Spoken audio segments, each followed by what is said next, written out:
오늘 말씀 호세아서 8장입니다. 8장 1절에서 14절까지 한 목소리로 읽겠습니다. 호세아 8장입니다.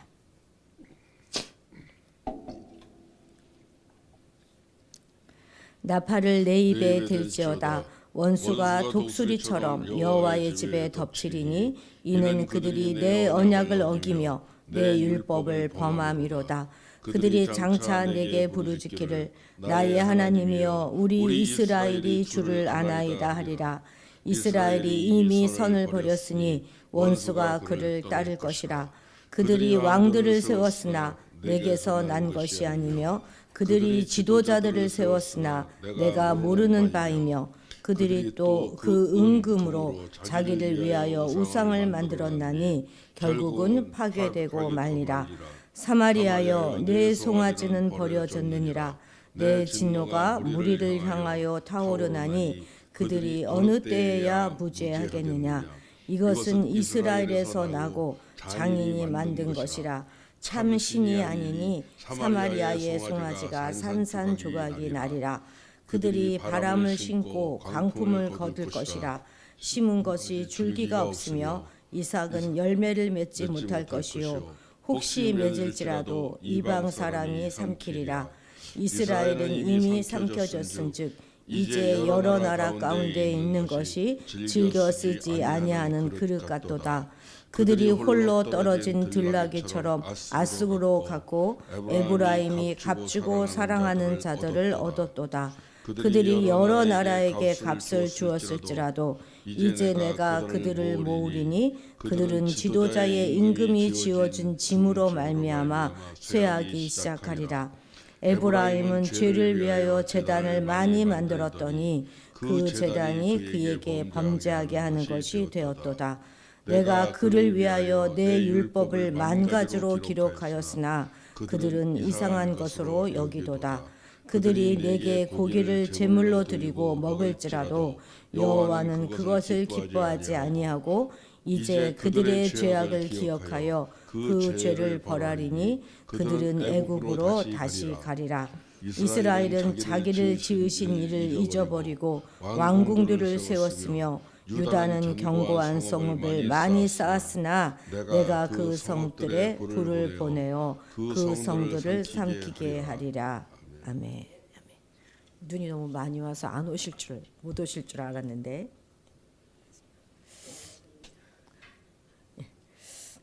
너무 예쁘게 왔죠. 네, 오늘 이 호세아서 8장은요. 북이스라엘이 멸망하게 된 그런 직접적인 이유를 선명하게 보여주고 있습니다. 그래서 이제 곧 닥쳐올 그 재앙의 이유와 또 심판의 필요성 그리고 심판으로 인한 그 심판을 받고 난 뒤에 그 결과를 예고하고 있는 것이죠. 뿐만 아니라 호세아는 이스라엘의 가장 큰 죄악 그러니까 언약 위반하고 있는 그런 상황들을 잘 지적하고 있는데 특별히 두 가지에 초점을 맞추고 있습니다. 그러니까 왕과 관료들이 잘못된 판단, 그릇된 판단으로 세운 그 모든 정책들이 그런 우상 숭배와 연결되어 있다 하는 것이죠. 그래서 이스라엘은 전쟁으로 인해서 여러 나라에 흩어져서 쇠락하고 능력당할 것이고 끝내 그들의 조상들이 이집트에서 노예 생활을 했던 그때로 회귀하여서 소멸하게 될 것을 경고하고 있습니다. 우리 1절, 2절, 3절 같이 읽겠습니다. 나팔을 내 입에 댈지어다. 원수가 독수리처럼 여호와의 집에 덮치리니 이는 그들이 내 언약을 어기며 내 율법을 범함이로다. 그들이 장차 내게 부르짖기를 나는 하나님이여 우리 이스라엘이 주를 아나이다 하리라. 이스라엘이 이미 선을 버렸으니 원수가 그를 따를 것이라. 아멘. 이제 오늘 본문은 나팔을 불어라 하는 말로 시작되고 있는데요. 고대 사회에서 양각불이라 그러잖아요. 양의 그 뿔로 만든 그 나팔은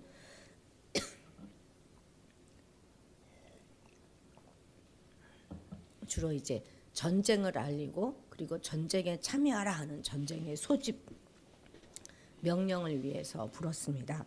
여기서 물론 원수는 누굴 말하겠습니까? 아수르를 말하는 것이죠. 그러니까 장차 이스라엘을 심판할 그 아수르 군대가 쳐들어올 것이다 하는 것을 예고하고 있는 것입니다. 아수르가 독수리처럼 여호와의 집을 덮친다 하는 것은 이제 그것이 단순히 경고로 그치는 것이 아니라 실제적으로 이루어질 것임을 나타내주고 있는 것입니다. 독수리 은유는요 성경에 많이 나오는데 갑작스러운 그런 적국의 침입을 빗대어 말할 때 많이 사용되어지는 그런 은유입니다. 이방 민족의 침략을 그러니까 성전 위를 활공하는 그 독수리를 표현한 것이 참 실감나지 않습니까? 여호와의 집, 곧 성전은 정말 굉장히 안전한 곳이라고 믿고 있는데 그 성전은 정말 이스라엘 예배를 지팡하는 심장부입니다. 그러나 이스라엘의 예배가 부정당할 것이고 그리고 하나님의 심판은 성소, 하나님의 집에서부터 시작될 것이다 하는 것을 나타내주는 의미입니다. 이러한 표현은 사실상 이스라엘 백성들에겐 굉장히 놀라운 것이고 아주 당혹스러운 것이었을 것입니다. 왜냐하면 그들은 대부분 아주 죄악된 삶을 살고 있었지만 그래도 자신들이 하나님의 선민이고 하나님의 약속의 땅, 그 땅에서 살고 있는 한 멸망하는 일은 없을 것이다 하는 확신 가운데 있었기 때문이죠. 그런데 하나님께서는 그 영원히 약속한 그 땅에서 또 성전에서 안전할 것이다 믿고 있는 그들에게 심판과 파멸의 경고를 지금 예고하고 계시는 것이죠. 결국 범죄하는 자는요, 그가 어디에 있건 반드시 그 행한 대로 심판을 받게 된다 하는 사실을 우리는 다시 한번 깨달아야 하겠습니다. 그러니까 사람이 지금 어느 위치에 있는가 또는 어떤 자리에 있는가 그것이 중요한 것이 아니라 하나님 앞에서 어디에 살든지 하나님 앞에서 어떻게 살아가고 있는가 하는 것이 중요하다는 말입니다. 그것에 따라서 구원과 심판이 결정되는 것은 정말 너무나 당연한 진리입니다. 그런데 이런 일들이 지금 왜 일어난다는 것입니까? 바로 이스라엘 백성들이 하나님과 맺은 언약을 어기고 율법에 대항해서 반역했기 때문입니다.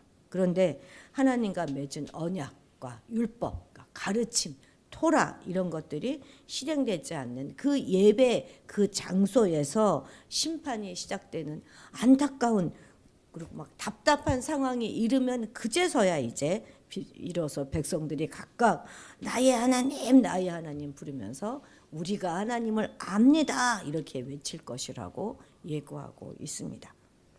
사실 호세아는 수차례에 걸쳐서 하나님을 알아라 이렇게 외치고 너희들이 하나님을 알지 못한다 이렇게 질타해 왔습니다. 어서 하나님께 돌아와라. 돌아와서 하나님을 알자 이렇게 말하였습니다. 여기서 하나님을 안다, 야다의 이것은 그저 밥 한 번 같이 먹었다는 그런 정도가 아니라 반드시 경험이 수반되는 지식을 뜻하는 것입니다. 그래서 그들이 늘 어기고 대항했던 그런 언약과 율법에 따른 그 삶을 행실로 드러내는 것, 그것이 바로 야다의의 삶인 것이죠. 그러나 이스라엘은 이 선한 것들을 모두 다 거절했습니다.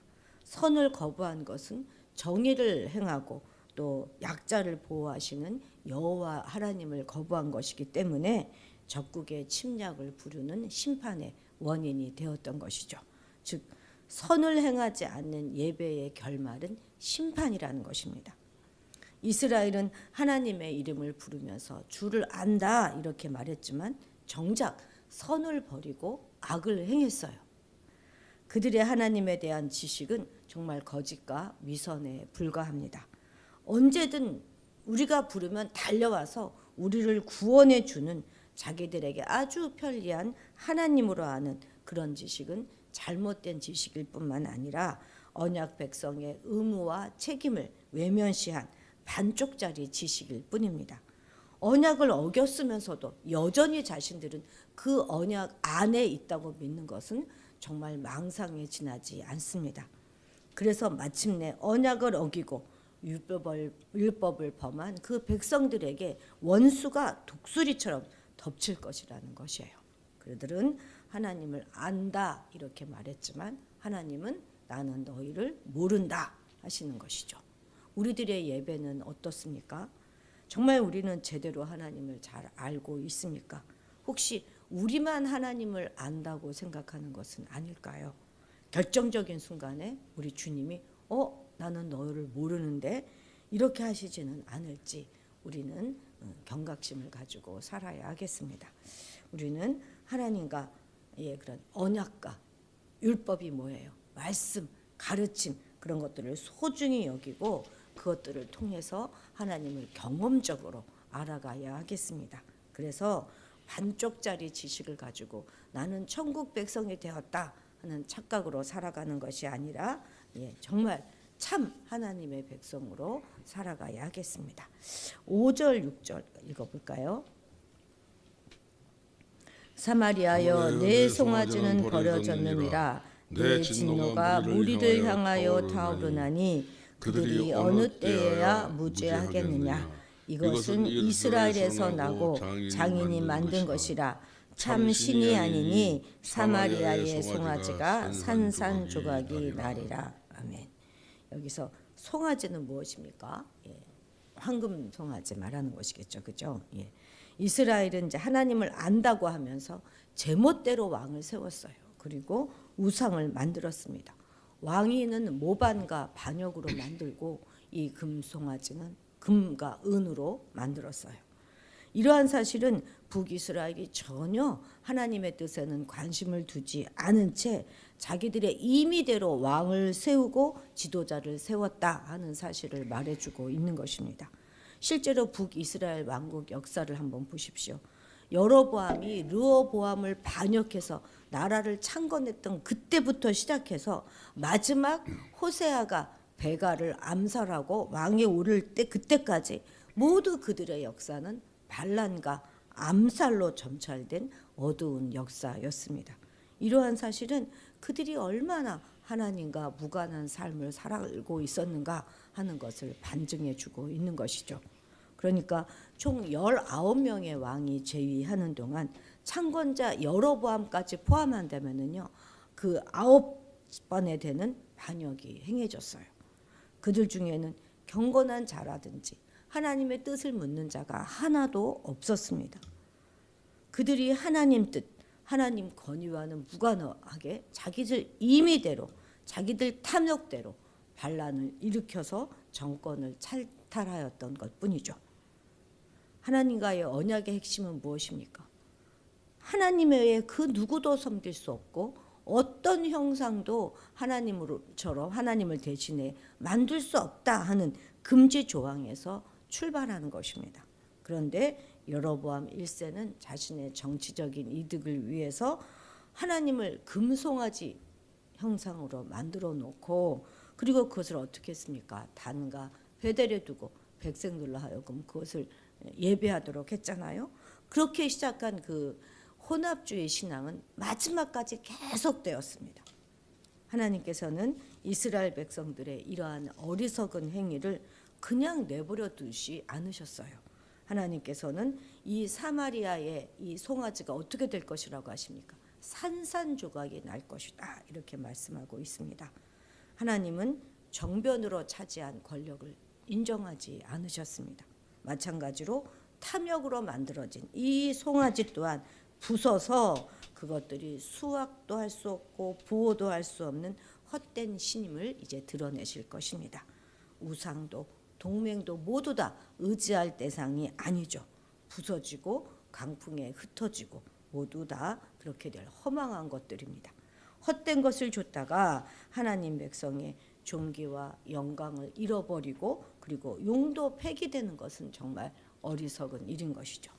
우리가 무엇을 하든지 또 무엇을 의지하든지 만약에 우리가 하나님이 만드신 것이 아닌 사람이 만들어낸 어떤 것을 우리가 의지한다면 이 사마리아의 송아지가 산산난 것처럼 우리의 인생도 산산조각 나고 말 것이라는 사실을 반드시 기억해야 하겠습니다. 11절 12절도 같이 읽겠습니다. 에브라임은 죄를 위하여 제단을 많이 만들었더니 그 제단이 그에게 범죄하게 하는 것이 되었도다. 내가 그를 위하여 내 율법을 만 가지로 기록하였으나 그들은 이상한 것으로 여기도다. 아멘. 여로보암 2세 통치 때가 가장 부흥기라고 말씀드렸지 않습니까? 그땐 진짜 경제적으로 굉장히 부흥했고 정치적, 문화적 발흥과 함께 희생 제사와 건축 기술도 굉장히 많이 발달했습니다. 그래서 그 기술에 힘을 입어서 에브라임은 죄를 위한 제단을 아주 많이 만들었어요. 이것이 오히려 범죄의 도구가 되었던 것이죠. 하나님께서 구약 시대에 정하신 제단은 단 한 개인 거예요. 오직 하나입니다. 어디에 있습니까? 예루살렘 성전 안에 있는 그 번제단이 유일한 것이었어요.